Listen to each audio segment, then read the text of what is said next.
Great. Okay, so to get started, for our online audience, here are some resources for you.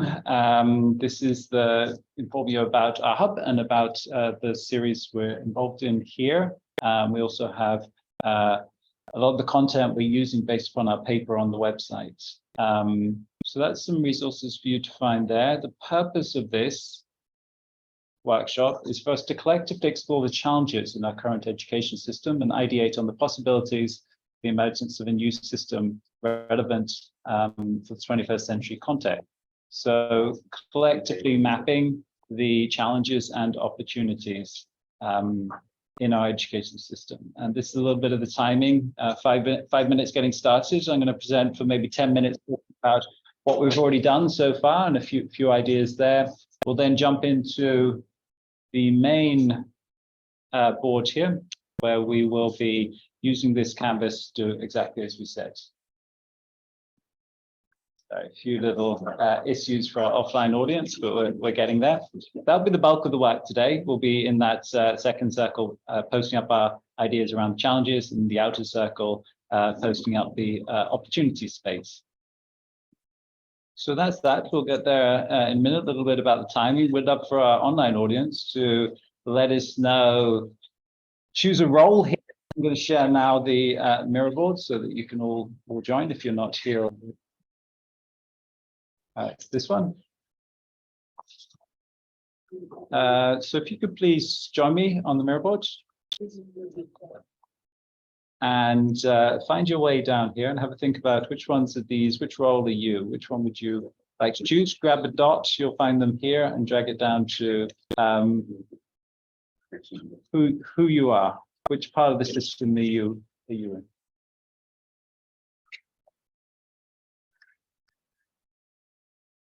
Let's just take 1 minute to do that. Sorry.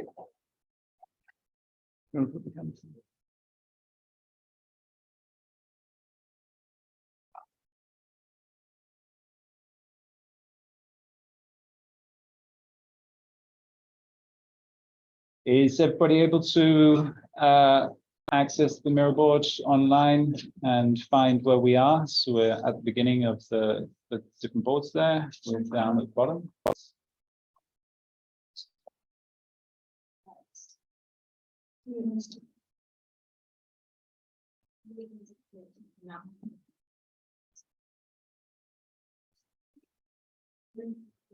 If you could also, down below that, once you've chosen your role, you might like to tell us a little bit about why you're joining today. What brought you here? What was your interest in joining this this workshop? So you just do that and learn how to use the mirror board. You'll find stickies on the left-hand side there of the toolbar. You'll be able to grab one of those, post it on the board, and type up your text.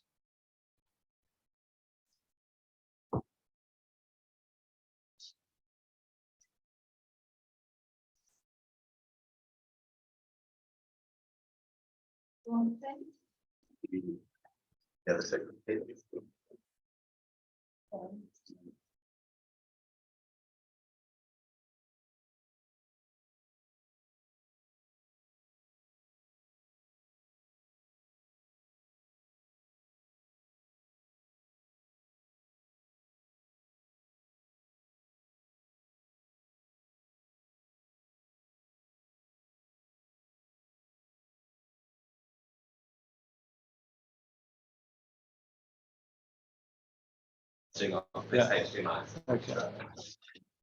Okay, great. Thank you for that. We have the mirror board in the chat there, and let's take a look. So we have some enlightened citizens, we have some teachers and educational entrepreneurs, education system changes, a curious monster, and a school admin. Great combination. And just to see why you're showing up today.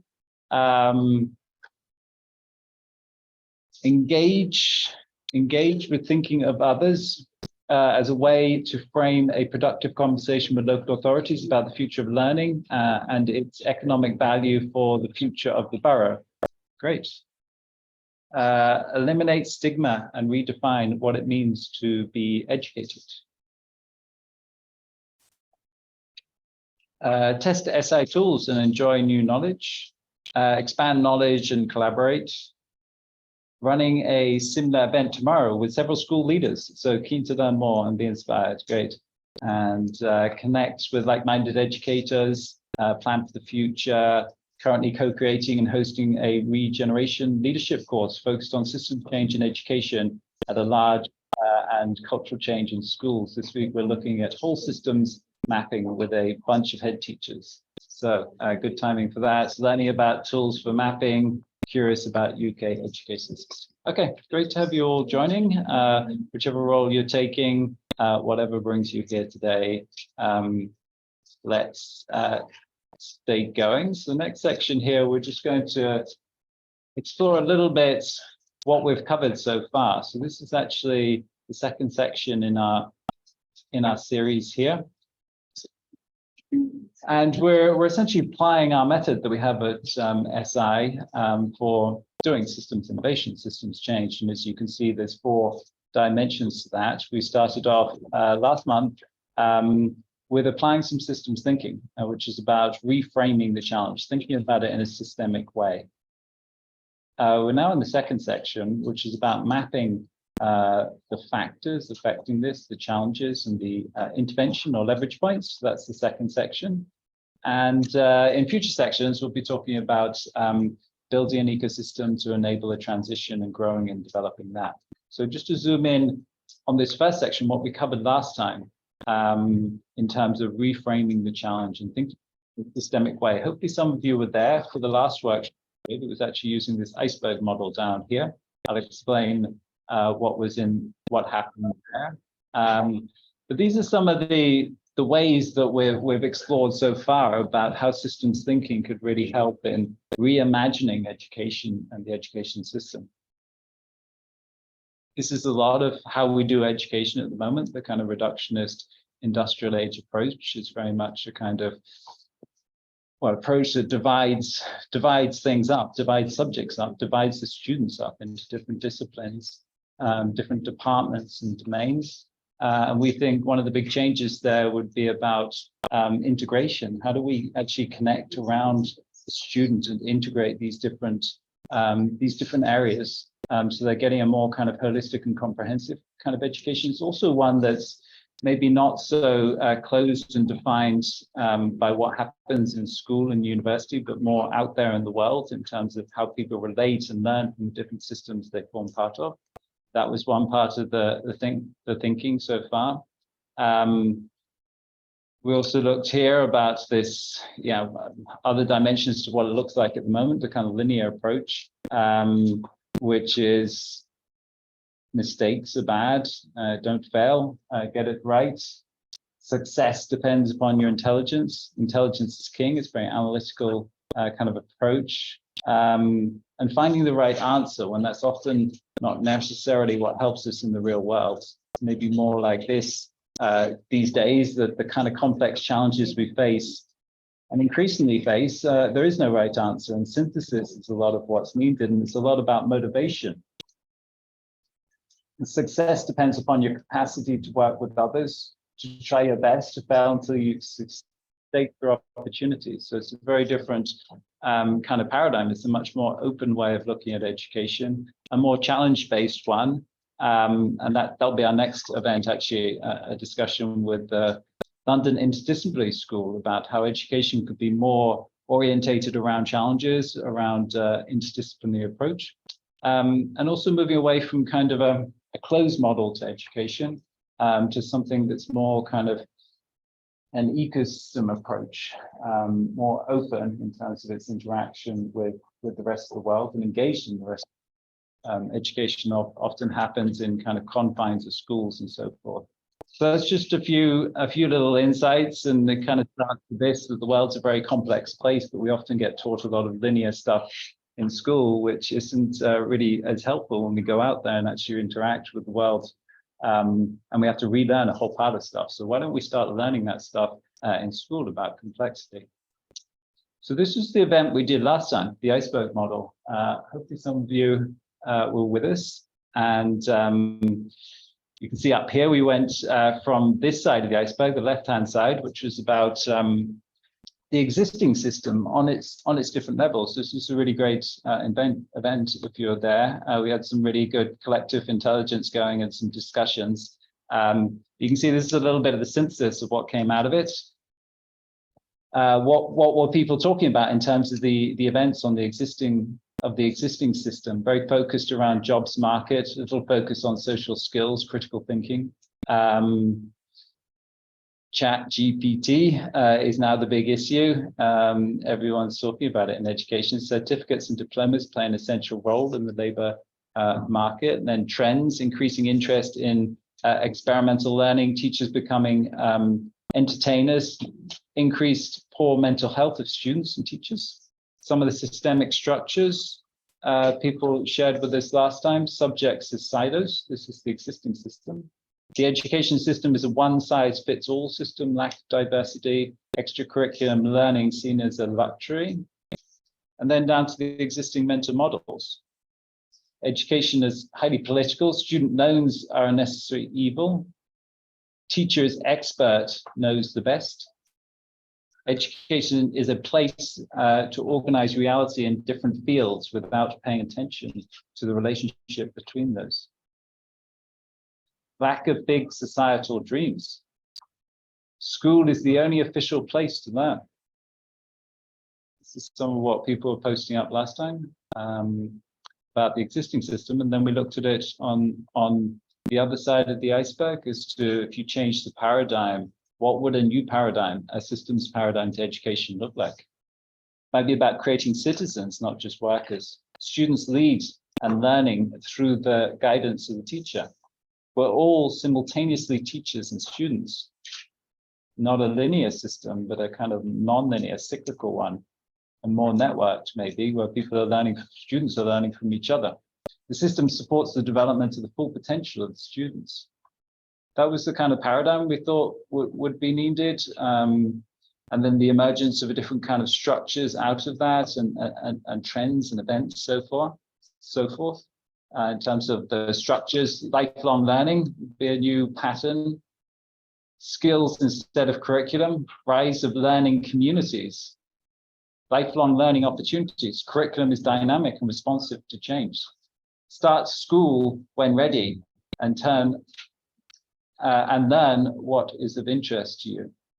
And one person last time put up an interesting quote I hadn't seen before that was, when the student is ready, the teacher will emerge, I think it was. So those are some systemic structures, some changes in trends. We might get open access education, access to the opportunity to learn is a right. And eventually some of the new outcomes that might result from this. Learning is actually fun, caring to learn and learning to care. Learners and teachers swap roles constantly. Careers are more varied and roles draw on more of our skills. So that was last time, the iceberg model. It's about 2 weeks ago or so. And before that, we had an interview, maybe you're there, with Mr. Pavel, who's definitely a systems changer in the world of education, part of writing this report here also. So that's a really interesting one about developing ecosystems for educational ecosystems for societal transformation. And you'll find that on our YouTube channel. Maybe you could share that in the chat, Yasmin, so you can take a look at that. So that's a bit of what we're covered so far. And today we're moving into the next section to think about this here, mapping. Mapping the factors and the challenges influencing our current system and maybe holding it in its existing paradigm, and then the opportunities for that change. So we have here in the center, how might we develop an educational system fit for the 21st century? Hopefully that's going to be built upon systems thinking. We certainly think it needs to be. And then around here in this first section, and this is what we'll be doing now, we'll be working collectively. We won't be breaking out into breakout rooms, we'll be working all together. We'll take about 25 minutes to work on this first circle here.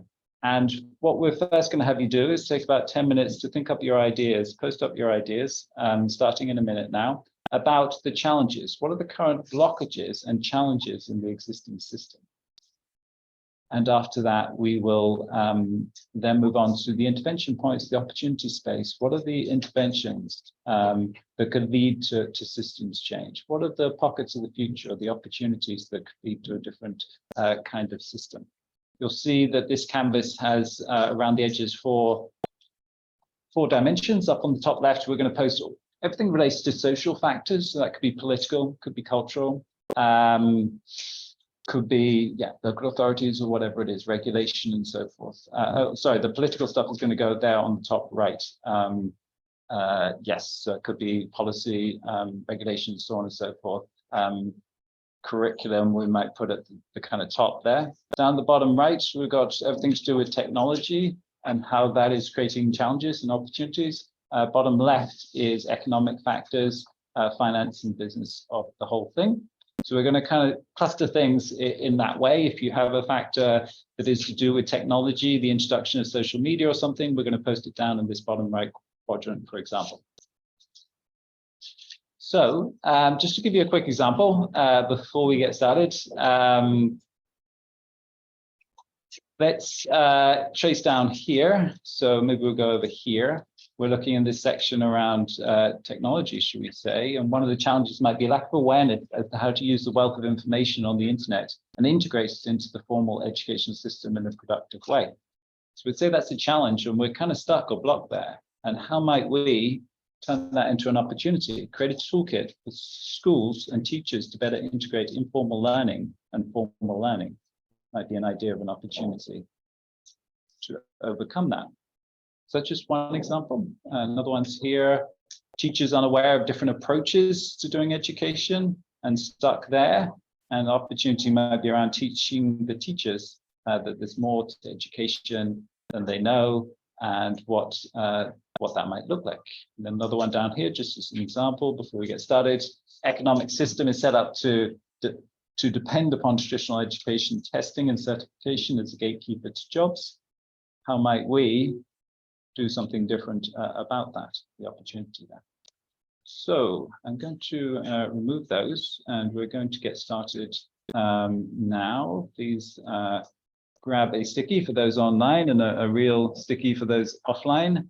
And let's start posting. We'll take about, as mentioned, about 10 minutes before we come back and we'll have a conversation about this. So. Is it clear for you? What's in the center? How might we?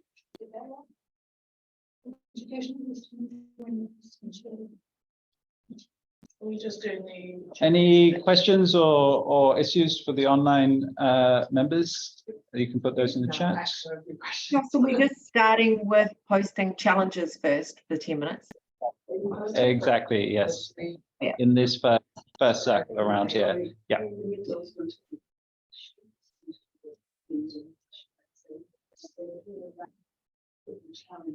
Great. Any other questions, online audience? You can put them in chat there. I'm going to get started with the timer. And we'll be back shortly to talk about them.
So just 2 more minutes. I feel like you've posted everything now. You might actually start voting. So we've got some dots up here, and these or up to 3 of these. Yes. So And start trying to help us surface what you feel are the public good service ideas is something that's here. relatively difficult. Because take up to 3 dots up here and place not it a on business. sticky an idea that You may want to find you interesting, may want to organize for other things than just economic outcomes. So just grab a document and please drag it down to, as you look through the different ideas here and you find something that's relevant or important you'd like to highlight, please put the dot beside it so that we can try and surface the better ideas. Especially from working class communities.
Could we get a repeat on what was said a few minutes ago?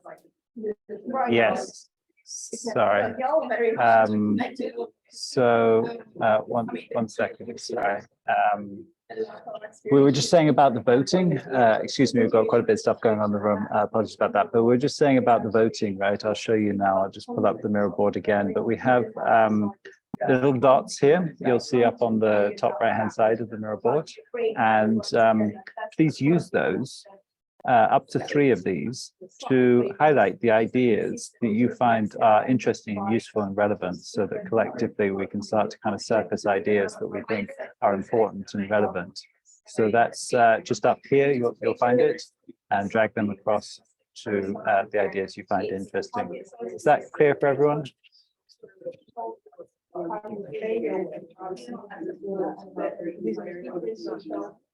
Identity We had the first class proposed that choose. Yeah. That was really back to our education system to get first class proposed. You're not first class proposed, where do you fit into the Yeah, let's just take 1 or 2 minutes to start voting on the ideas you see there before we start discussing them. And you can stay doing it as we go forward. So we'll start discussing them now in 1 minute. To measure the outcome of education so we can distribute funding.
Okay, great. Thank you everyone for posting up your ideas there.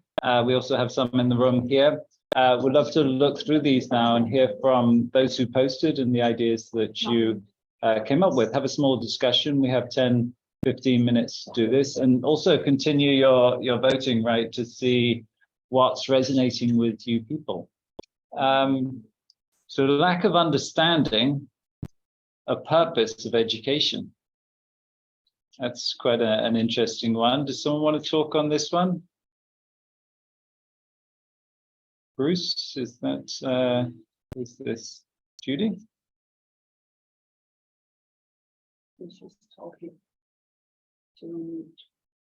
You're on mute, Judy, if you're talking. Sorry, yeah, that's me. Yeah, I guess it's just as it says, really, lack of purpose, understanding of purpose. If it's driven by economic imperative or if it's broad in its scope, like what is the purpose of education? It just requires a deeper debate, I guess, political debate as well. It's something that we take for granted without really thinking critically about it. And not discussing it. It's not like when you go into school, they don't have that conversation when you start. You just start, right? And that's it. You're supposed to know. And as you say, it's kind of implicit, isn't it? It's like you're just supposed to know what it's about, and no one really surfaces the paradigm around what the whole purpose is here. And I guess a lot of time the assumption it's about getting a good job and economic status and so forth without anyone talking. So yeah, interesting, the certain lack of purpose. All right, and then we complain about students who come out and go all over the place, don't do what they studied and so forth. Okay. I think to widen this, I think there's a question like, why would we separate education in general from the rest of life, right? So there's this kind of thinking that education is something that happens in a school or university. I think that this already is unhelpful, because like if you do something stupid in life and you learn from it, that also is some sort of an education, isn't it? And that may or may not happen in school. Yeah, great. Hopefully you can hear that, what we're hearing in the room. It's a great point, and goes back to the problems of separating, putting it into a closed box, doesn't it? Education as a separate thing from the rest of life. And then you get to the end of it and you got to deal with real life. Why not have that actually iteratively as you go along, kind of embedded in life, as you say. Okay, lack of will to change or shift anything systemic from current political party. Anyone want to talk on this? We talked a bit before about power dynamics and so forth. Rachel?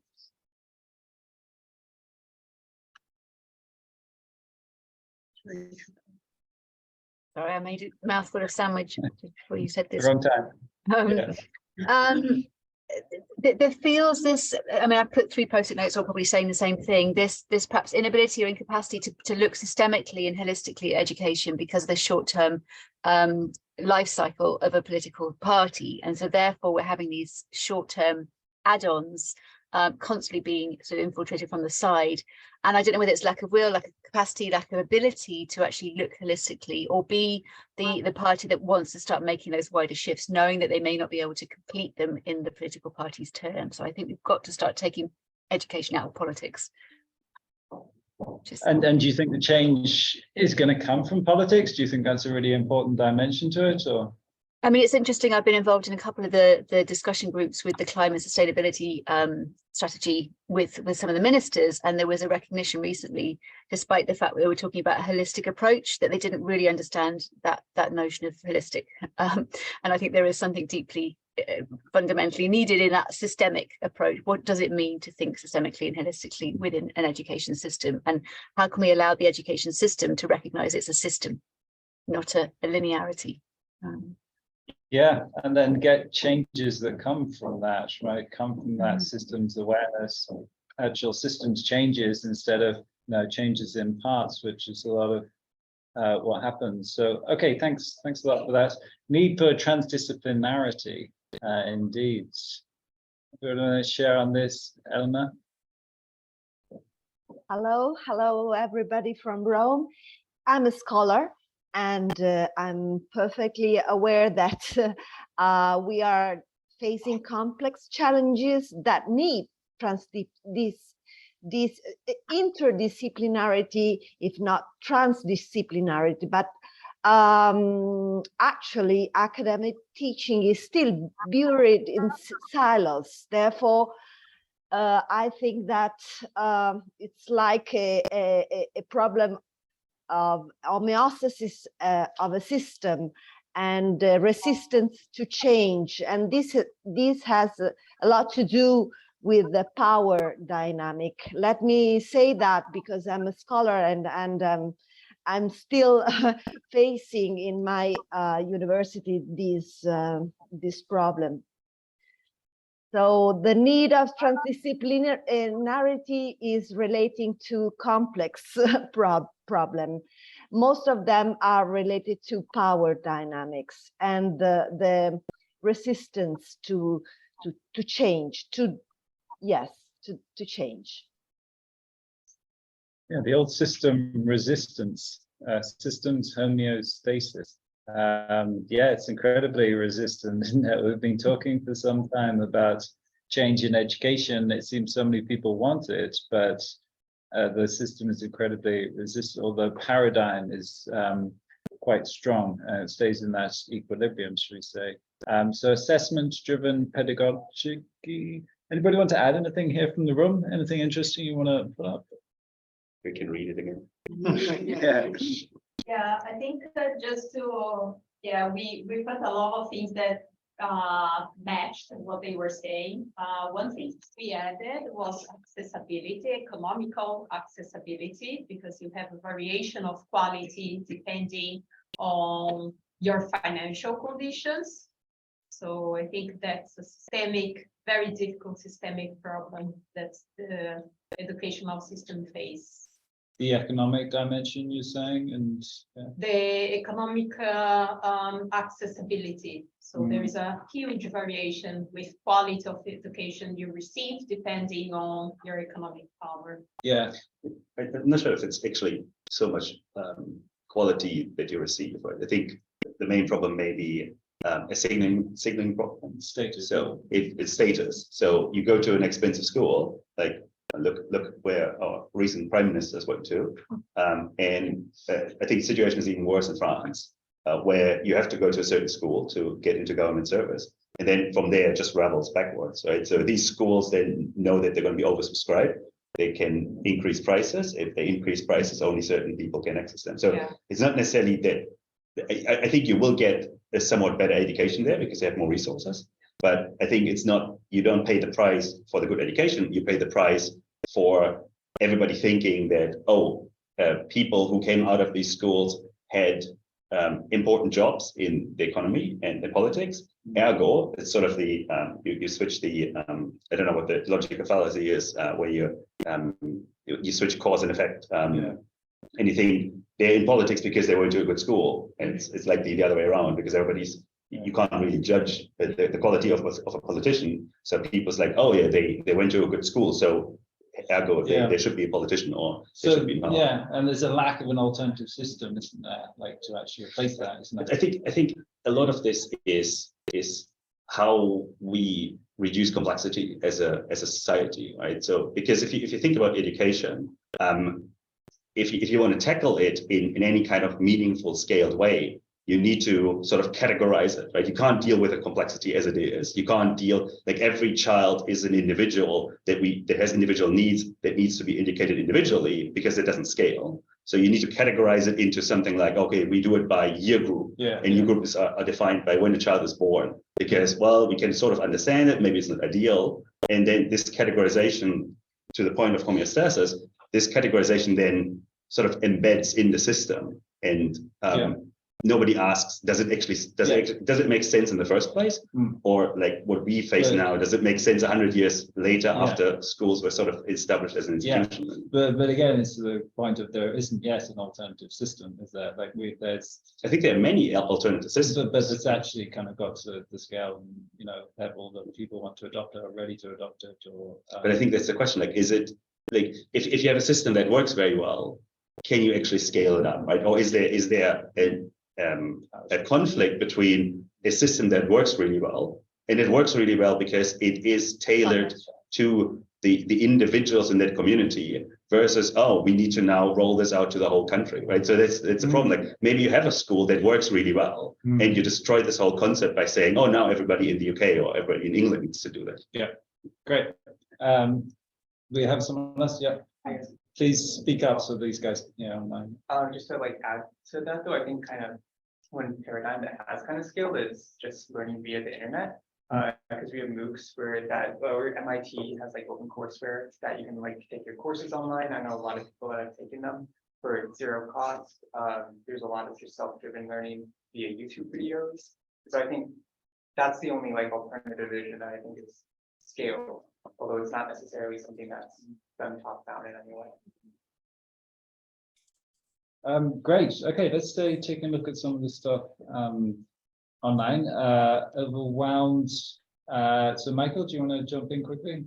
Yeah, just a quick point to that one. I think if you think about all of the alternative ways of gaining credentials, that is only going to take off when there's some kind of standardization of those credentials, some kind of codification of different skills and capabilities in a way which is recognized by the market, whether that's an employer or another system.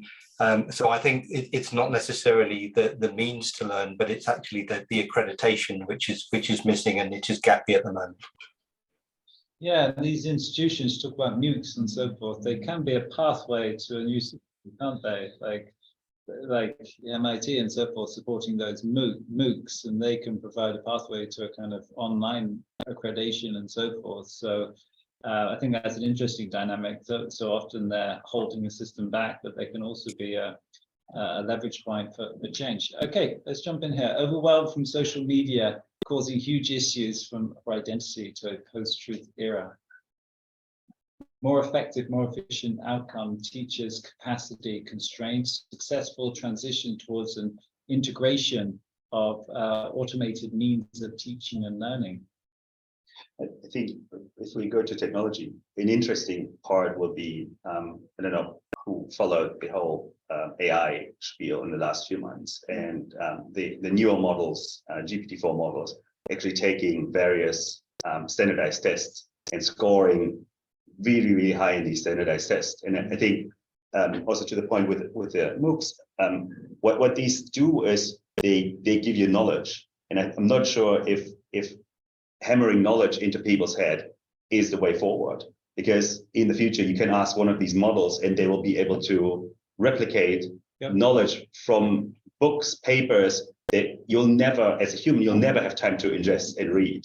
So I think from an education perspective, we may need to move on from sort of standardized testing and testing students for their knowledge to much more applied learning and teaching wisdom and experience, because otherwise anybody can go to ChatGPT and ask to interpret a law degree or an engineering degree, and more contextual too, specific to the context, as you say.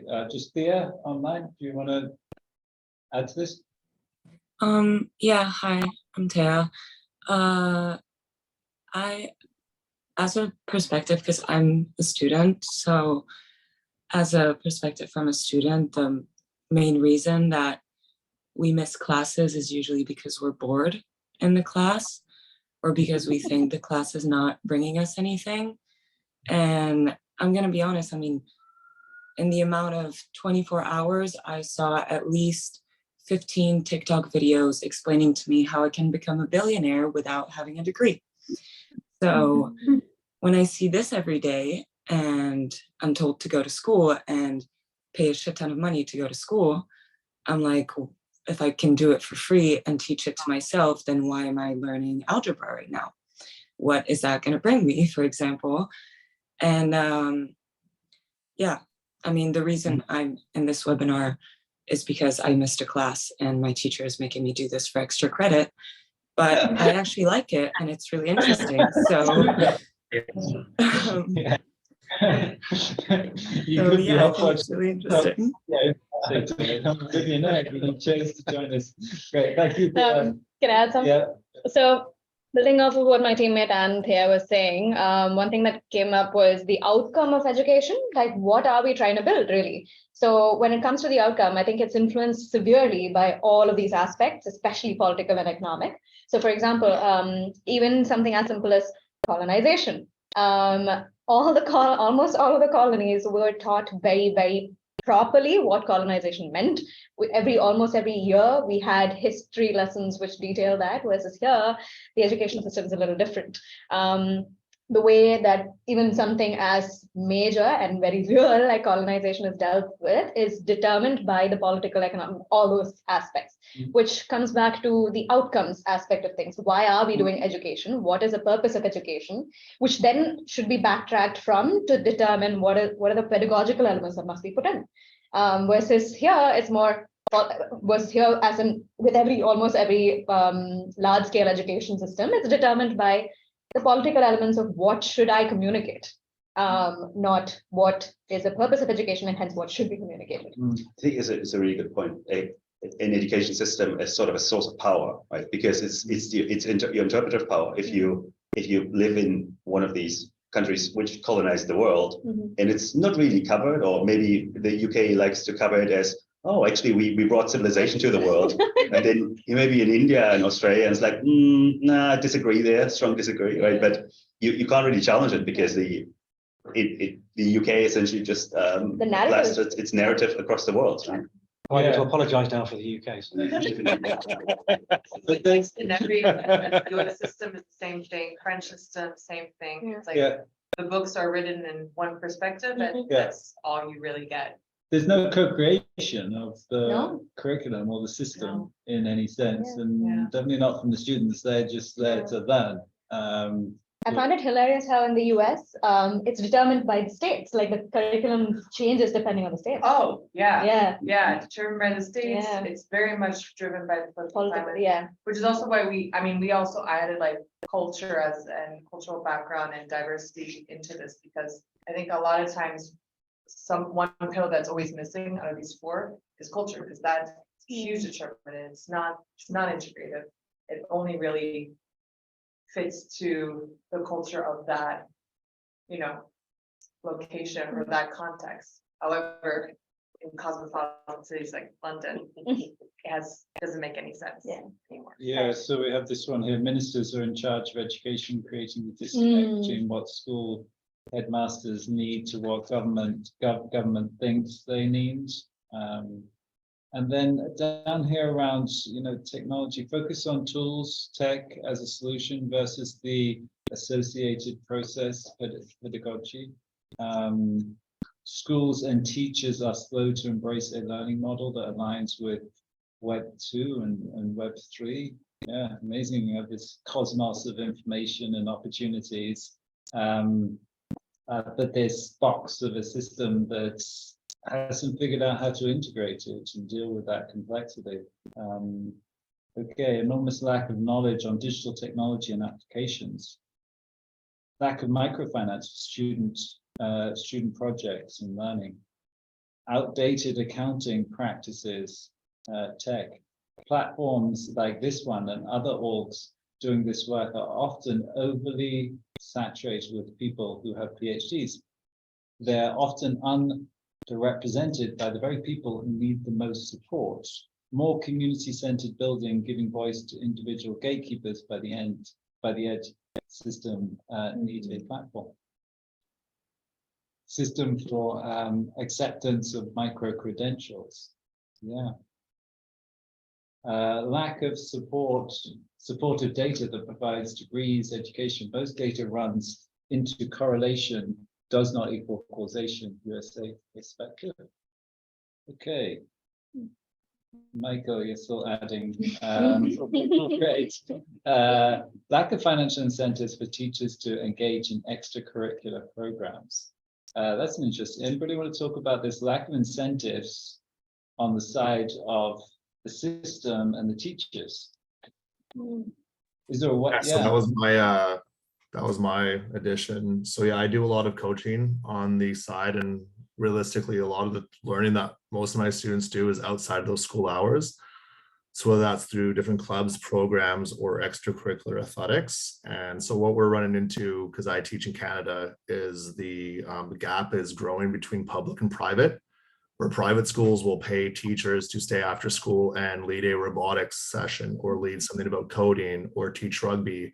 And the public education system, you're still relying on volunteers or teachers to kind of fill that gap. And so this kind of continues to increase the divide between those who have and those who do not have. And some of those programs where you can choose to pursue, learning that you're passionate about is more club-based as opposed to curriculum. And we just need to make sure that we have systems in place to make sure that teachers are actually incentivized to kind of lead those systems and pursue those passions.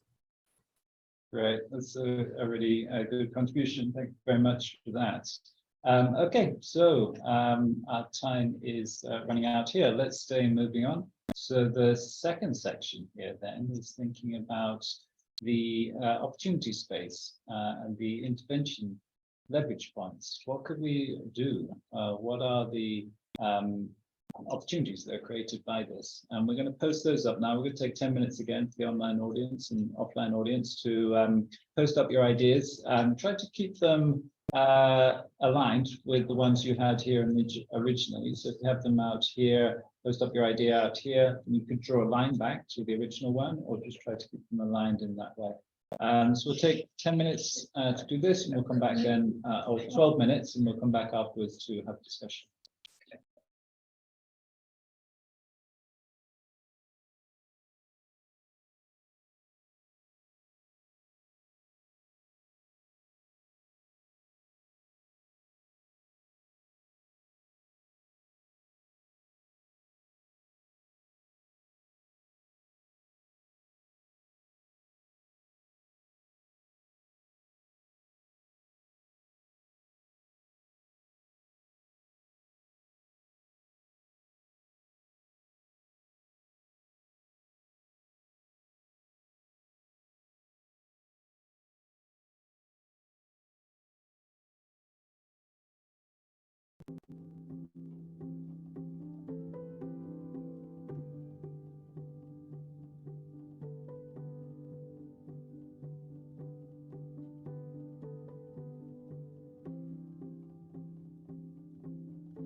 decision-making process.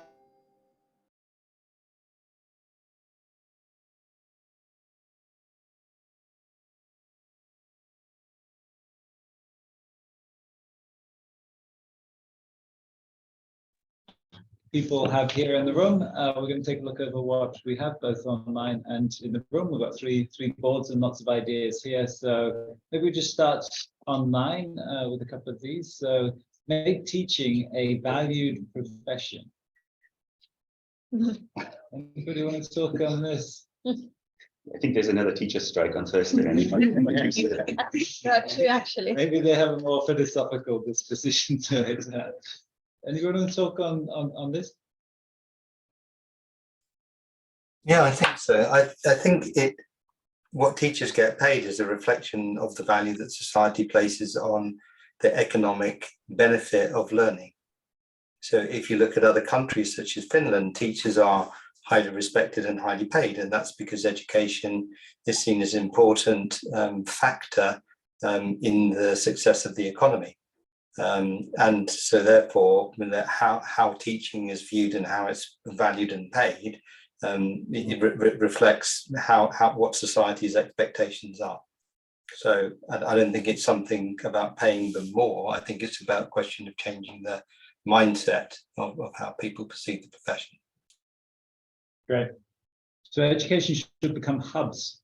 Education should become hubs of learning and have more of a communal role to enable P2P.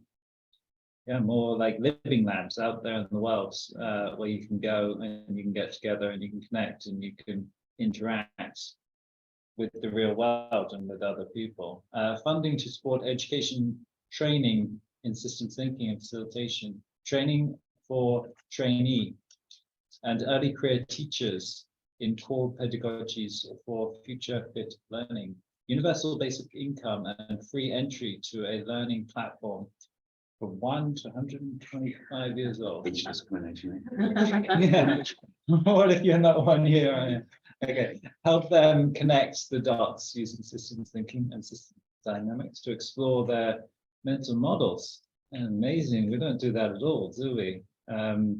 We don't think about like how we actually learn, and the mental model, the framework we use to contextualize all this information is not really discussed at all and not represented, nor any interrelationship between the subjects. So the whole underlying paradigm and the infrastructure, the operating system is just not really dealt with at all. Anybody want to talk about this? So this is coming from children and teens that live in an alternative, distorted reality, therefore can't see a difference between reality and fiction. Okay, someone want to talk about this? Strong claim. Yeah.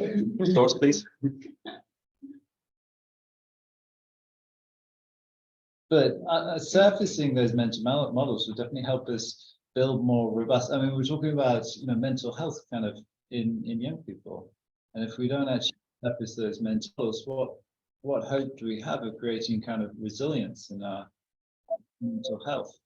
I think this is not something related or something exclusive to the education system, right? That the whole society, whole political system suffers from systemic thinking. Right? So systemic thinking. Yes. What do you mean? Well, being able to look at lack of it. Yeah, lack of systemic thinking. Okay. Yeah, but shouldn't education be part of it, be about building our mental health and our resilience in that sense? No. Depends on what you think about education. Right? Is it institutions or? Yep. What's the purpose of it, right? We've been talking a lot about that. Maybe we grab some stuff offline. Anybody? Just because you're just saying when you're talking now, I've got a question. Yeah, it's in my mind. Do we actually need the education system in 21st century? We need a learning system because education is it's a frame. So everything needs to fit in. But learning, as we were talking, is flexible, is co-creation, is working together, is finding our solution. It's got the open path that doesn't have education. Yeah. So probably thinking about a learning system, there might be inside an education system, the traditional one, but it's more open, it's more flexible, and you will have the opportunity to not just focus on the what, but actually on the how, which is the mental modeling. That will definitely be, I think, something to think about it. Yeah, so switching from education system, how do we educate, how do we teach people and push to them to enabling people to that? How do we facilitate learning? Yeah. So I just looked at the definition of education. The process of receiving or giving systematic instruction, especially in a school or university, the theory and practice of teaching, body of knowledge acquired while being educated, information about or training in a particular subject. I think, yeah, it gets back, right? So like, what are we actually doing now? What are we trying to achieve? So Judy has a message here. It should be a learning system rather than a an education system, which is really a teaching system. Pushing this information out and learning incredibly. It's not really like you're assessed for whether you pass the test and how much teaching was done, and the actual amount of learning, should we say, is not something that's really. Someone else want to add to this? What you heard? Yeah.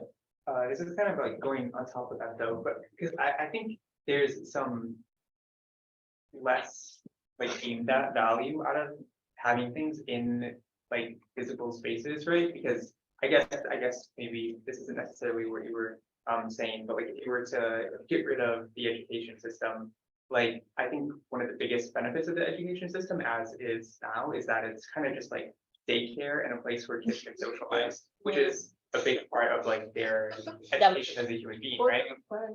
But obviously, like, you know, there should be other alternative spaces where maybe there's more creative thinking of like what's the purpose of being there, but still being there, I think is valuable. Yeah, you still need like hubs and spaces like this for people to get together and learn together, particularly when they're young. Yeah. Okay. Let's see what else we've got here. But I think in terms of a defense of the education system, right, political situation in the US and with a lot of homeschooling where you have no standards, where if you live in certain states, then your child may be homeschooled, may never learn about evolution or concepts that generally the rest of the world agrees on. Yeah, that's a fact. So I think there is also you can also swing to the other side, where you individualize things so much that children are essentially never exposed to what I would consider reality, because they're being kept in a bubble by their parents, by their community, without any standards. We still need the framework for integrating all this stuff, don't we? It's not like everyone can go off and just learn on the internet on their own, right? But I think that's what you have, right? So the education system may be what we consider the education system may be too standardized, too streamlined, too narrowly categorized. But if you swing into the other direction, we say, okay, we just individualize everything, and you just learn whatever you want and whatever you like, right? Because it's also the long term versus short term. If you go to a student and you say, what do you want to learn today? Right?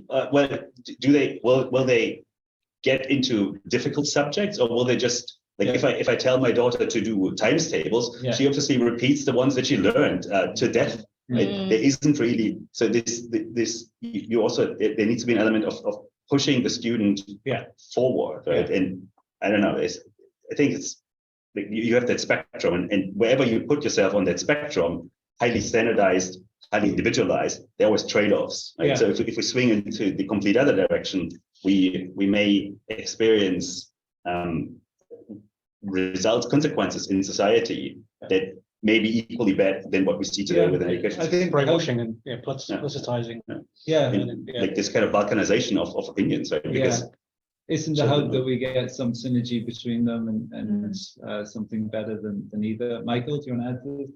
Yeah, I do actually. I mean, I don't think it's a binary, either it's highly standardized or it's completely individualized. You know, the question is, what is the value of an individual, and what is the right thing for them to learn, and how do they come to understand that and drive towards that, and how do we give them the means to achieve that? That's really the question for me.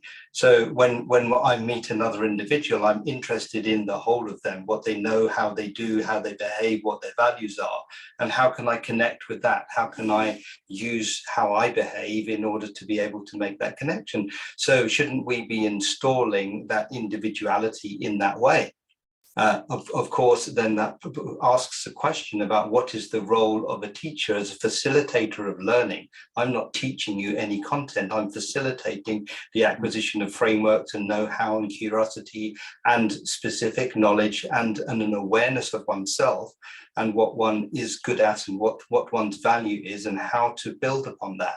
That is surely what we're actually trying to strive for. Individuality rather than standardization, because that gives us the adaptability and flexibility in the face of a fast changing world. My word. Yeah, we were just talking about that here, about adaptive capacity as being one of, both for individuals and for even organizations, society, and the system itself to have this adaptive capacity in it. Thank you.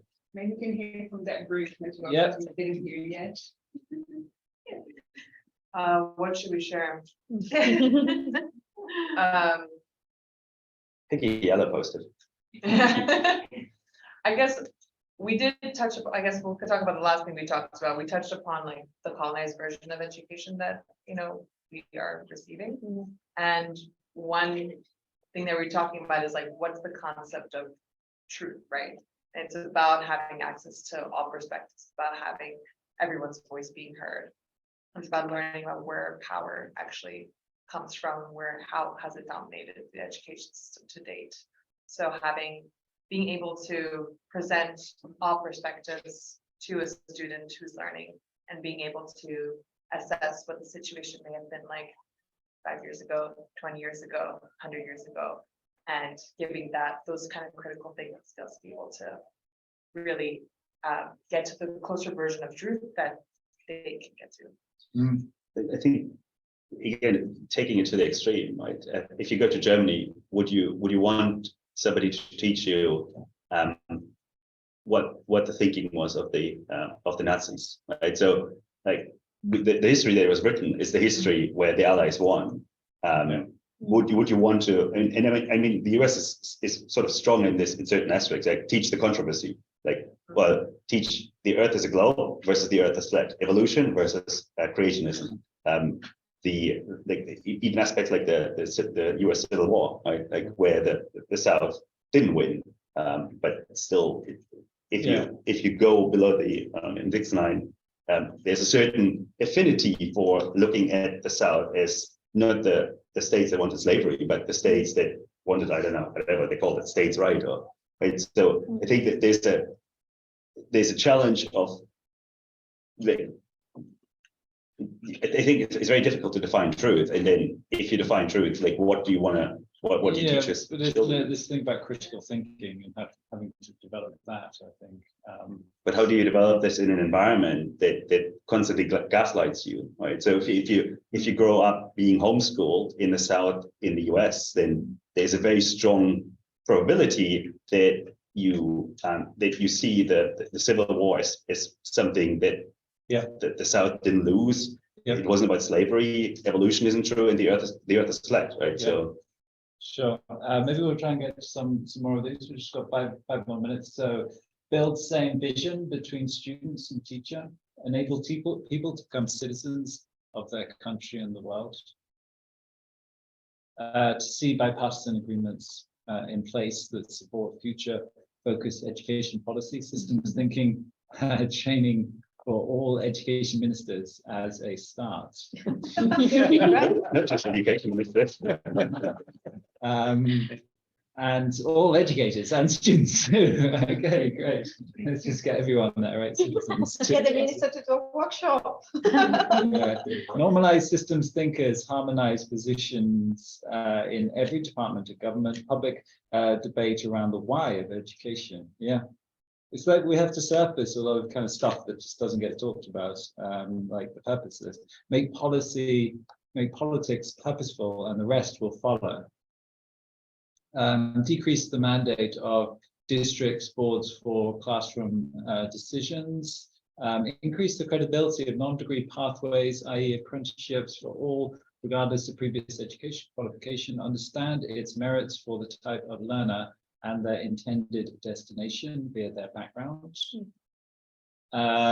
Foundation, greenfield schools can become great levers for systems change. Support the school leaders working in place. Someone want to talk on this one? Yeah, we've just seen, I'm in New Zealand, I don't know. We just are seeing where schools are innovating and really where there's new models of practice happening at a systems-wide level, that it has come from foundation schools with innovative leaders. So foundation schools are like, you know, greenfield schools where they're built recently in the last sort of 10 years or so.